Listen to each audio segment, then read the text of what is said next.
So one of the first things everyone always seems to ask when we're out looking for fossils is just like, how do you find these fossils? What are you looking for? And a lot of it's kind of sheer dumb luck when you're going out there. You get a bunch of people and you walk around and you ultimately look for something that is in the rock that doesn't look like it belongs there. So we have this Parasaurolophus jaw hanging out in a rock there. And then once you get enough of those pieces put together, you prep them, you can mount them and put them on display, and then you can flesh them out and get some cool looking dinosaurs out there. But when you're going through, how do we know where to look?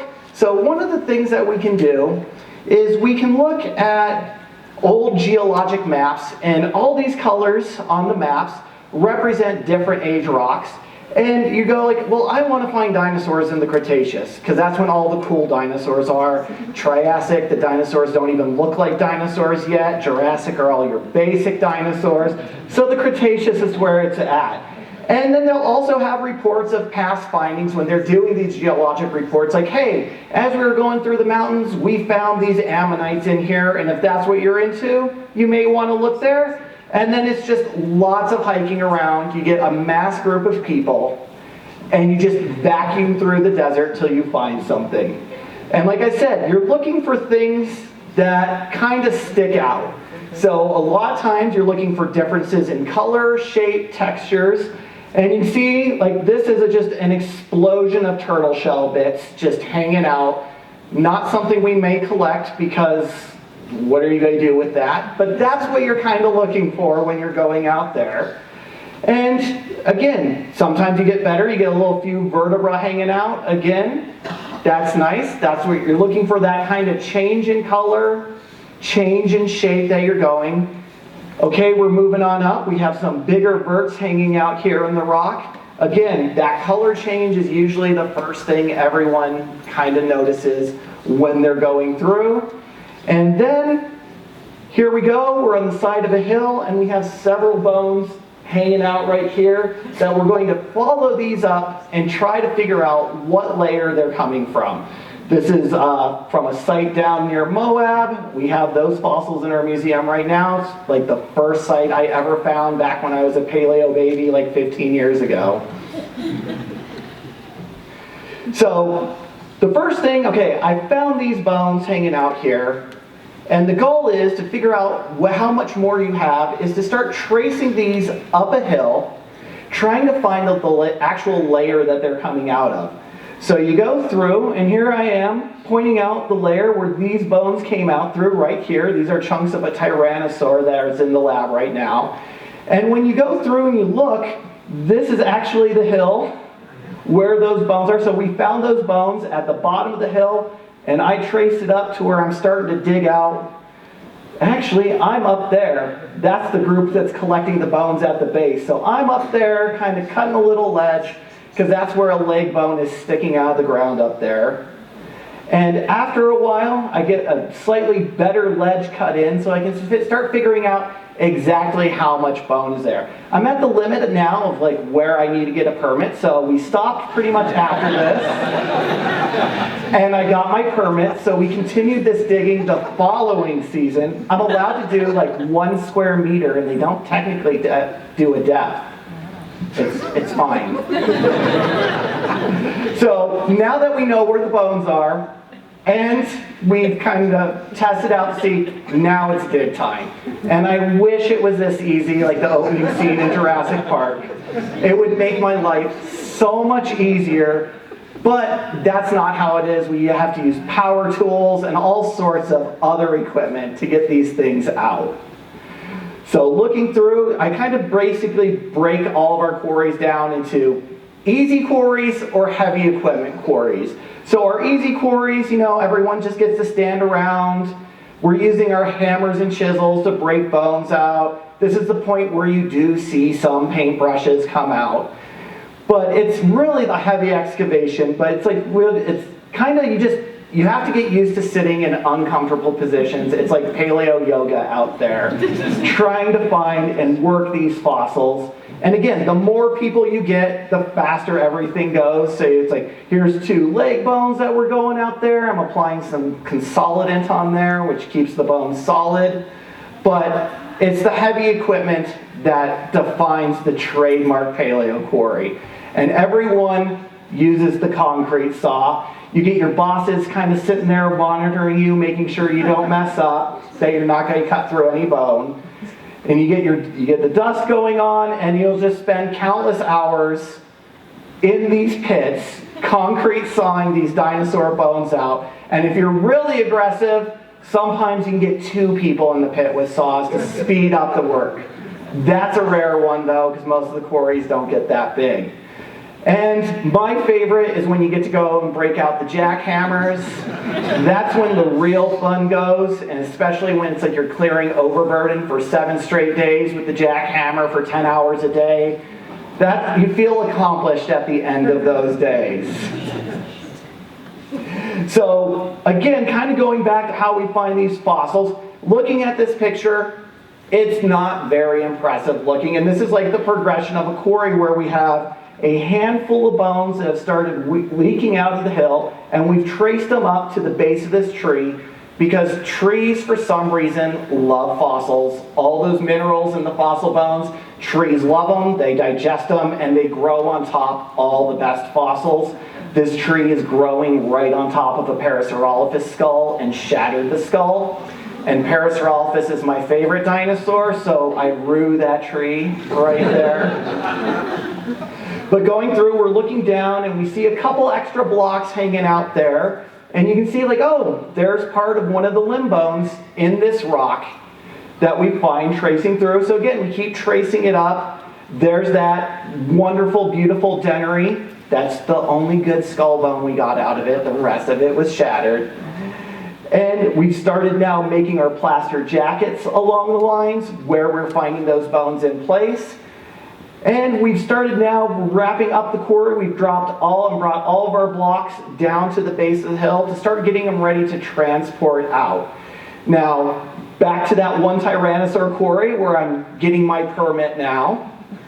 Here's after we get the permit. That's the first tier going down to the second tier with our debris pile going down there. So you can see the amount of work going into this. And this one, it's all picks and shovels. That's a 20-foot high head wall from the top where we had to come down to that bone layer that we're working. The only reason you do that is when you have a nice, cool dinosaur like Tyrannosaur or Parasaurolophus. The other dinosaurs, I'm not spending that much time and effort on those ones. So we've now started exposing the quarry. We're getting, again, all of our standard quarry tools, and we're getting a few bones, like this wonderful maxilla of a Tyrannosaur that just pops up. And then as we're doing this, we want to record all the information that we have. Because just collecting the bones, it's cool that we got the bones, but we want to be able to do science on these. So that's when we start doing our mapping and gridding out. So if you come into the lab later, you can see some maps and grids of some of our quarries, like one of our Tyrannosaur quarries, of how all these bones were arranged out. And this is another Tyrannosaur quarry that we're working on right now. We spent 6 weeks this last year getting this out. And there's 2 individual Tyrannosaurs in this quarry. It's a juvenile and an adult. The adult looks like our largest one that we've recovered now, and it looks like I got most of the skull with that one. And again, you get a very dedicated dig team. So again, you can see there's our bone layer under the tarp, and there's about 10 feet of overburden that we had to use. And you can see all those scratches on the side are all from the jackhammer breaking down, getting down to that layer. So I got buff on this year with that quarry, using all the jackhammer work. So in this case, we're starting to break down all of our blocks, starting to section them out into manageable size. And it's like, how do we manage the size of these? Basically, we keep kind of nicking around the edges till we are able to make a trench where we don't find bone. Of course, what happens? There's always a bone in the trench, and you'll see abandoned trenches where we have to reschedule and go. So here's a couple of those limb bones and some ribs that are starting to poke out. A toe right there. We've got pretty much most of these animals.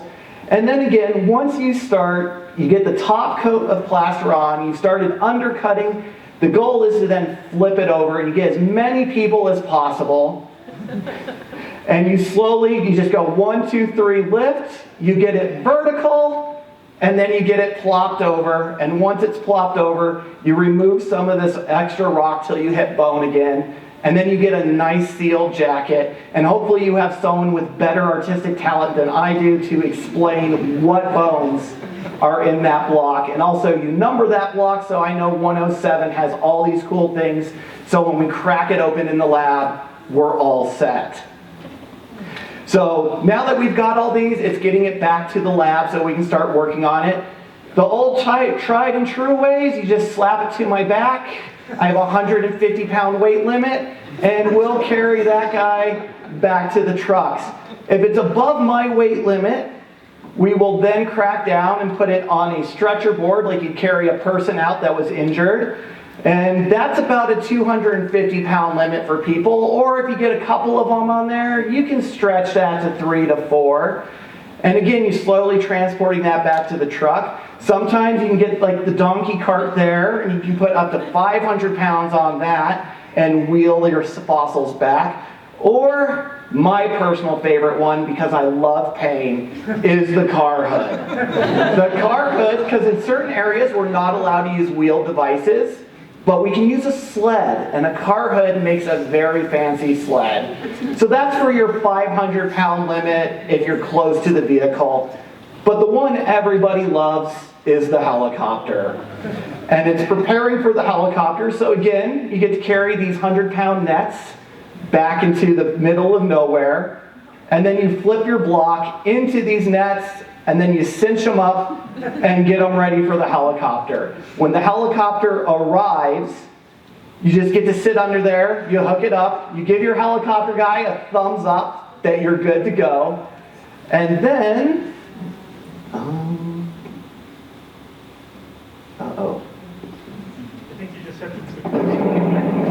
your helicopter takes off, he grabs your block, and then you're waiting at the vehicles to slowly, that's probably about 2,000 pounds of fossils in that load that they're getting ready to drop into the truck right there. He'll drop that into the truck, and then he goes off and grabs the next load that we have prepared waiting for them. So now that we've got all these fossils transported back, we bring them to the lab. And this is one where I'm going to give a shameless plug to all my volunteers that I have in the lab, because of all my volunteers that we can prep all the amazing fossils that we have. If it was just me prepping fossils after one field season, I would be set for life. I would never be able to find anything else because I'm too busy prepping all these things that we found the previous seasons. So it's because we have so many that we're able to churn through all the material and make all these discoveries that we've been finding. So another shameless plug for the lab, we're actually recruiting lab and field volunteers right now. So if you want to join us in the field or in the lab, you get to hang out with me and find more dinosaurs, you can go to our website right now and sign up to be a volunteer. And again, when we get these, you get these blocks, like this is pretty much how it came out of the field. And then after about 150 hours of preparation in this block, we have a nice Parasaurolophus predenary just hanging out ready for study. And the process, how long does it take to prep a fossil? It really depends on how hard the rock is, how hard the bone is, how big the animal is, and you can start gauging. Some of these projects take a couple weeks to a couple months. Some may take 2 or 3 years. So the good rule of thumb when anyone asks, like, well, how long did it take to get this? So from initial discovery till you pretty much see it on display or in the news, that's a 5 to 10 year process to get all that done. So at the end, we get some nice, amazing close-ups from that fossil. This happened to be a mammal, and I forget which one because mammals are worthless. I'm all about the dinosaurs. The mammal's not important, but it does have pretty teeth. So with that, I'd like to special thanks again to the Natural History Museum, all of our land agencies, and all my volunteers. And I'll do a little shameless plug for a lead-in for Leaf. It's like how we turn bones to beast. I'm going to talk about a little quickie about Parasaurolophus. And Parasaurolophus is always depicted or drawn in two ways. Without this skin flap or with this skin flap on the back of the neck. And it was always based on this dinosaur, this model of Parasaurolophus right here on that V-notch. They thought that that was a scab to create a skin for that neck flap. There was a paper that came out, that's actually bone cancer. So that's probably not an attachment point for skin, that's just being bone cancer, so this model is probably our one. And it's one of those things of how reinterpreting new specimens can make new discoveries and new interpretations on the outlooks of these animals. And with that, I will take any questions.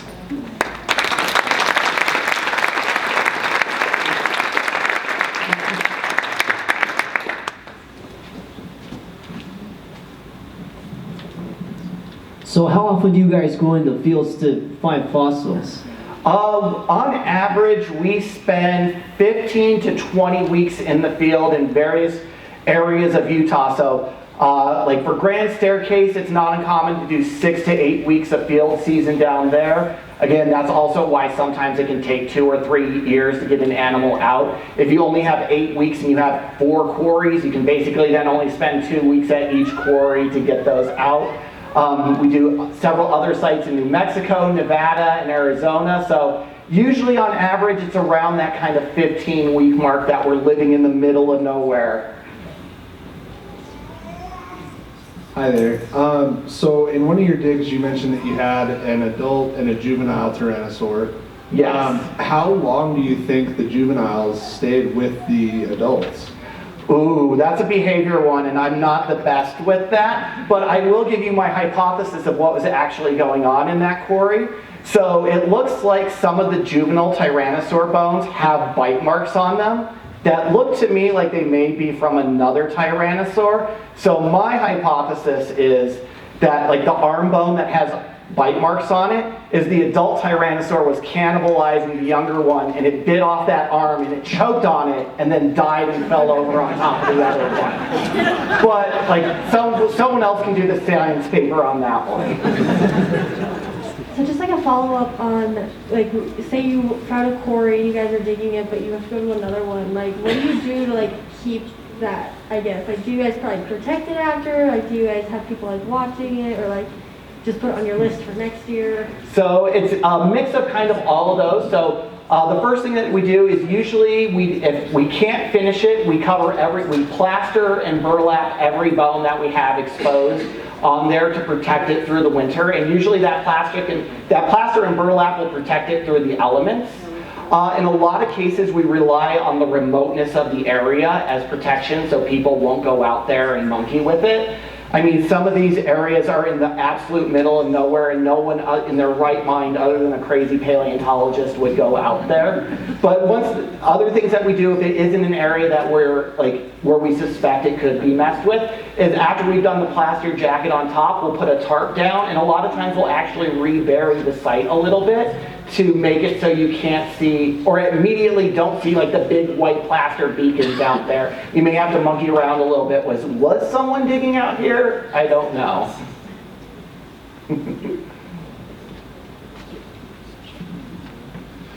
Actually, I have 2 questions. Okay. What would be like the best time of the year would you go out to look for fossils? And then second question is, how long does it usually take to get a permit to go out and excavate?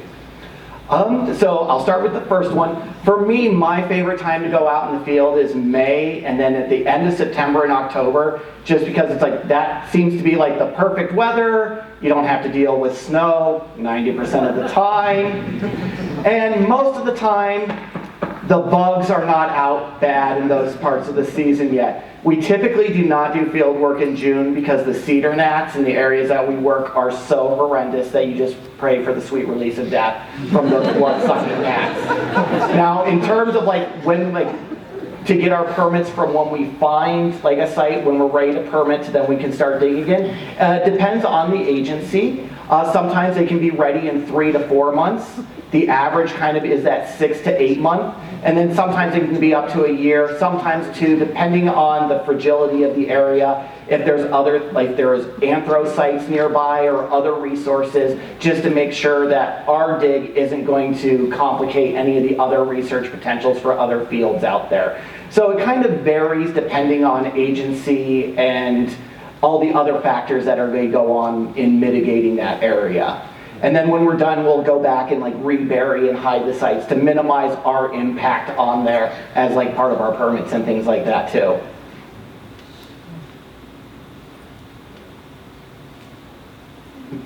Question up here.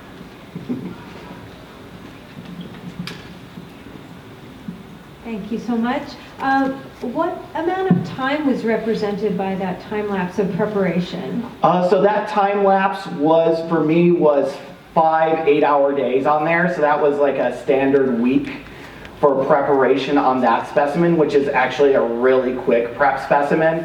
One of my last ones, I don't have a time lapse of it, was I spent pretty much every day for 8 months straight, 8 hours a day going through to prep that. And that would, again, it was one of the Birthisel skulls that we have in our collections. And that one was I would even agree that was a pretty quick one, but like several of our blocks with volunteers that are working on it on average 30 hours a week take a year or two, because we're bringing back these 2,000-pound blocks at times to get through. So it also depends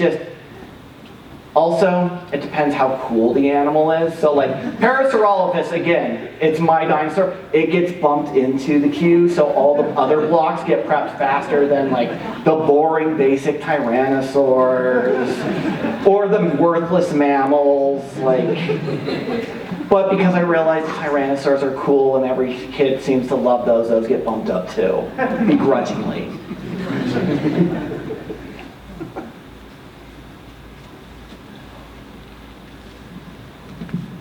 What's something out in the Badlands that you've found but that you're just desperate to get back to but don't seem to have the time? Oh.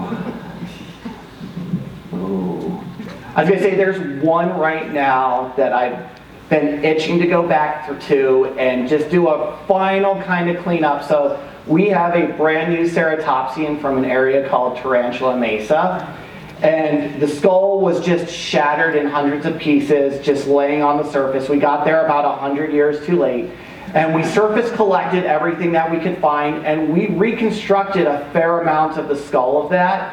And it's looking like a brand new ceratopsian. I tentatively want to call it Arachnoceratops based on it being Tarantula Mesa.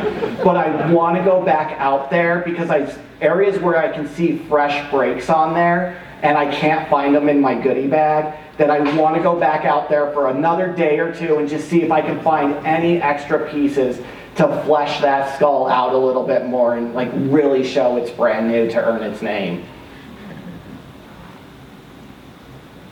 Any last questions?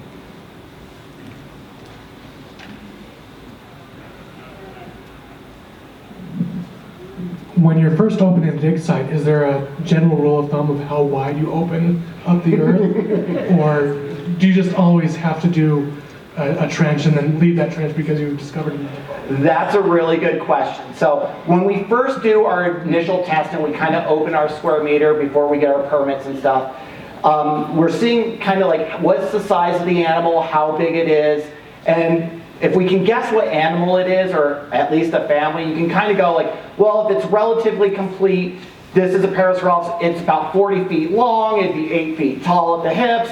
Like you can go, okay, this is how big this animal would be. These are the bones I'm seeing.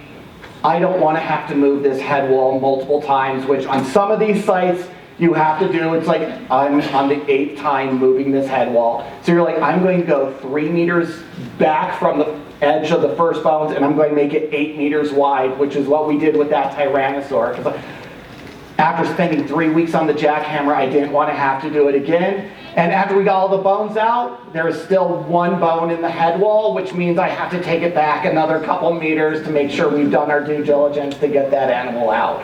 So it's kind of an arbitrary, and sometimes I'd rather spend more work in the beginning making a pit slightly bigger than I need than to have to keep moving the pit back. So I go aggressive.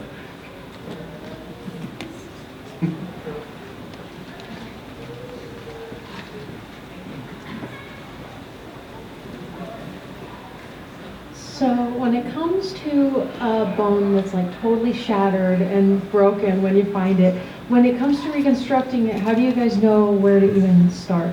A lot of it is I find my puzzle masters in the group, and I happen to be one of those. I love getting a Ziploc bag saying, "This makes a turtle, have at it."